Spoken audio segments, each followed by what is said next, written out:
This exercise is called the Founder. The difficulty level is moderate, so be cautious.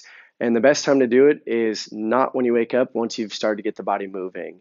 You're going to start off by having your feet just outside your hips, your toes perfectly straight. From the side, you're going to have your knees slightly bent. They're just flexed, really, not even bent, but just unhinged. And your hips will unhinge too. So it's almost like your butt's dropping back a little bit there.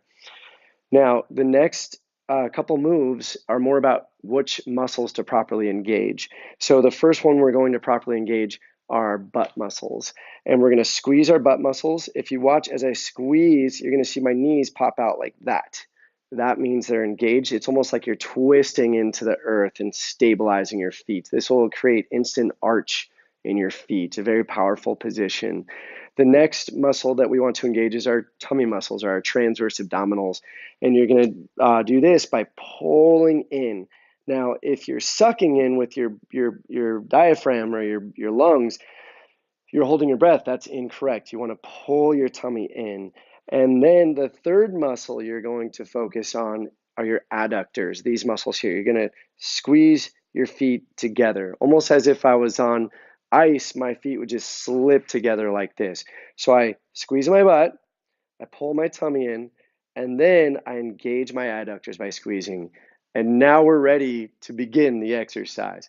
So the Founder from the side, the majority, if not 99% of the movement, is in the hip joints right here, not the back. The back stays perfectly straight.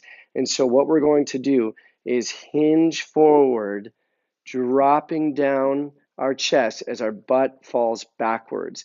Notice the hinge in my knees and my knees did not change at all. It's all happening in the hips. The biggest mistake is to drop the knees too much. Now you're doing a squat, and that's incorrect. That's not going to work. We want to actually drop our hip down, our chest down as our butt drops back. Our back is perfectly straight. Our transverse abdominals are being held in as our butt is being held strong. Then we're going to go down lower, reaching our arms out in front of us, holding this for a good 20 seconds. So again, this is a static hold for 20 seconds. After we hit 20, you're going to feel that your hamstrings are being pulled on really hard. Your back is being tested really strong. It's going to start to fatigue. And then we're going to bring our arms and work on our mid-back posture by pulling our hands back. My thumbs are in. So notice my thumbs are this way, and I'm pulling back this way for a good 10 seconds. Now we've hit 30 seconds. Your back should be pretty fried at this point. We're going to open up our hands and start working our external rotators of our shoulders. Now we're getting some good postures. We're strengthening our low back, connecting the mid back. And then the last move is we're going to bring our hands forward again. And notice my chest stays low.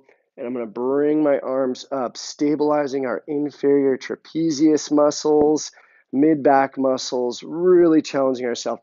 The big mistake here is to pull up the mid-back from the hips, but the mid-back stays down, the arms pull up. This is really challenging. And then after 10 to 20 seconds of that, we're going to bring our hands in and we're going to do our good mornings. They're like little crunches, but for your low back. So we're going to come down and up.